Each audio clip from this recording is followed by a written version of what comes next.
Hello there, John Hively here. Today is Oligarch News, May 18th, 2025. Today we're going to concentrate on inflation, and in particular, Trump's inflation.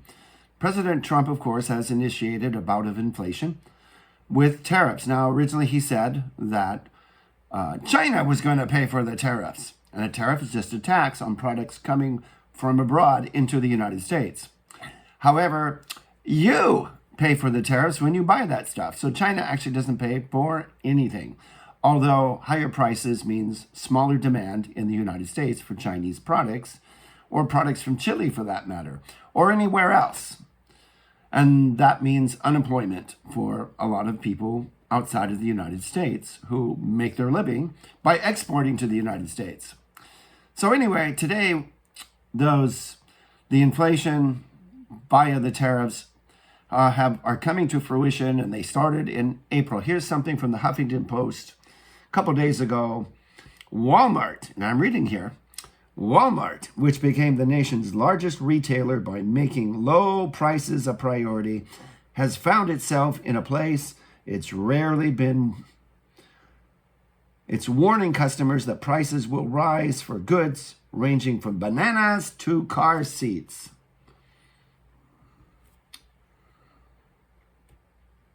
So here we have a situation where, well, let me continue. Executives at the $750 billion company told industry analysts Thursday that they're doing everything in their power to absorb the higher costs from tariffs ordered by President Donald Trump. Now, I've said this before. In the short run, we're going to get hit hard by those tariffs. Now, they're not as bad as they originally were. They were going to be 145% on goods coming from China into the United States, but now they're 30%, and for the rest of the world, they're only 10%. So we're not going to get hit real hard, except for one important variable. Producers of goods and services are going to use the tariffs as an excuse to jack up prices higher than they would be with the tariffs in place. So, for example, some banana company, instead of importing goods from, say, bananas from say, Nicaragua, sees the cost of its, it sees that people are going to have to pay the tariff of 10%. So it's going to jack up its prices by 10%. Wrong. It's probably going to say, oh, inflation's so hard. And it's going to jack up its prices by 20%. And we're talking about Dole Bananas here, an American corporation. Anyway, that's what's going to happen. There's going to be a massive excuse throughout the big corporations to jack up prices beyond what the tariffs would normally bring about. So anyway, these Trump tariffs, getting back to Walmart and the Huffington Post article, those higher prices began to appear on Walmart shelves in late April and accelerated this month, Walmart executives said Thursday. However, a larger sting will start to be felt in June and July when the back-to-school shopping season goes into high gear. We're wired to keep prices low, but there's a limit to what we can bear, or any retailer for that matter, Chief Financial Officer John David Rainey told the Associated Press on Thursday, that would be the 15th of May, after the company reported strong first quarter sales. Rainey emphasized that prices are rising not just for discretionary items such as patio furniture and trendy fashions, but to basic necessities as well. The price of bananas imported from Costa Rica rose from 50 cents per pound to 54 cents. He thinks car seats made in China that currently sell for $350 at Walmart will likely cost customers another $100, which is probably, it's about 30%. Baby strollers are also sourced from China, Rainey said. And there's another article giving a comprehensive running list of brands increasing prices due to tariffs, and this is from CNBC News.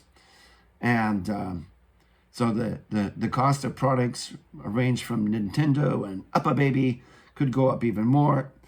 So you want to buy before that item you've been holding out from buying before it goes up in price. And by the way, this is the mighty Mama Bear, who doesn't seem to understand that I'm broadcasting. And I fed you, so what do you want? Anyway, let's get into something that's very important. Before we do, well, let's get into this. Now, like I said, this is my mighty whiteboard, and hopefully you can see it well. I usually don't hold it well. But anyway, from March of 2020 to April of 2025, official prices rose 20% or 5% per year. So it's going to be higher than that now. The big boys are finding it difficult to squeeze us financially. Like they've exported a ton of jobs. They've kept the federal minimum wage low at $7.25 for like, what, 16, 17 years now? So we may be in a period of ever increasing inflation to keep corporate profits continuously rising in the long run. As I've mentioned before,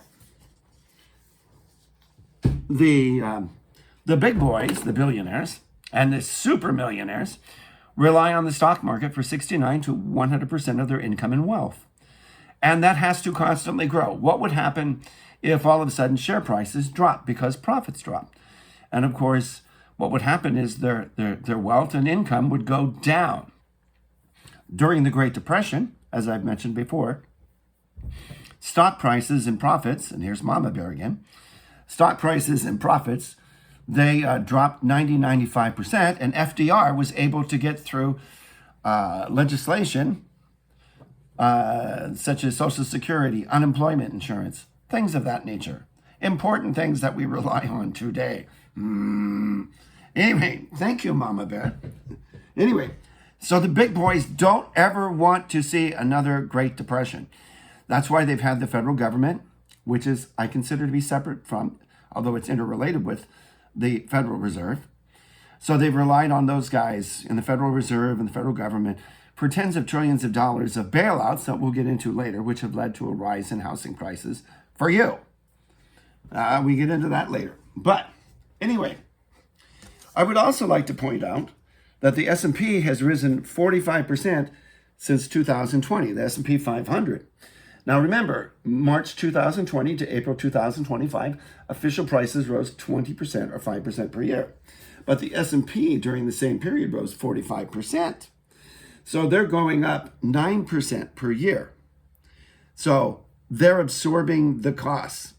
That's the inflation that's being caused in the financial markets. Because 9% minus 5% is they're getting a real increase in their unearned income by 4% per year after you factor in inflation. They're getting, 4% above the official inflation rate. But let's get into something else.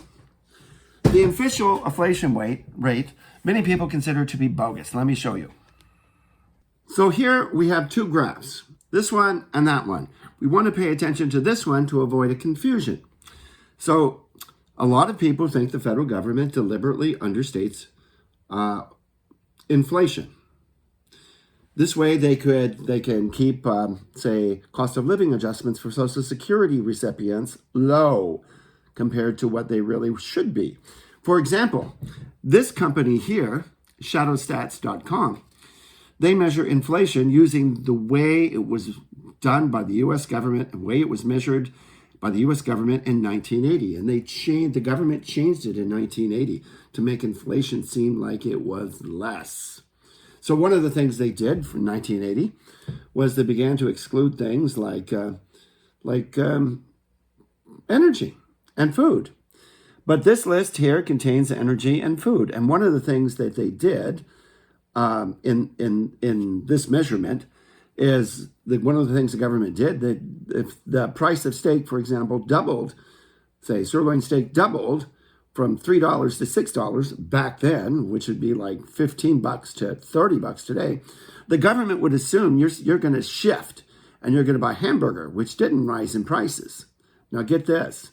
That means the price of meat didn't rise because they assumed you shifted from the more expensive steak you liked because it doubled in price to the hamburger, which didn't rise up in price at all. So they changed a lot. So you can see that in 1983, real inflation hit 15%, but the official government thing was around 7%. And you can see the red is the official government inflation. You had some deflation here. And this is the official inflation recently. And this is the unofficial, the 1980 inflation, which is considerably higher. Notice it went over 15%. Looks like it went up to about 18%. So anyway, that's the way it is, and that's 1 year, 18%.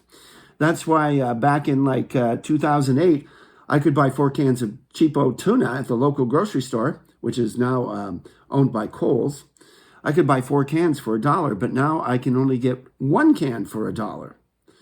So, and in fact, by 2013, I could only get 2 cans for $1. So the price more than doubled. So, and that's not measured in the official government statistics nowadays. So anyway, just be aware that we're going to get hit hard by inflation. So you just need to understand you're going to get hit hard by a system that's probably out of control. They can't squeeze you anymore or much enough to keep that stock market rolling up. And they need that stock market to roll up. And they can't take your jobs away as much as before. They can't keep the minimum wage any lower than $7.25, although they could push it down lower. I mean, there's a variety of ways that they keep wages and salaries down, and they've squeezed us as much as they can. They squeeze that turnip out of just about all the blood they can get. So now it's time where inflation is going to take over the economy because they're going to get you with inflation. And a lot of it isn't even going to be measured correctly and deliberately so by your government. It's going to be mismeasured in favor of the billionaires. Anyway, it's nighttime here, and I'm going to go to bed. And I don't care about the weather because it's dark and cold. You folks have a good night, and we'll talk to you later. Bye-bye.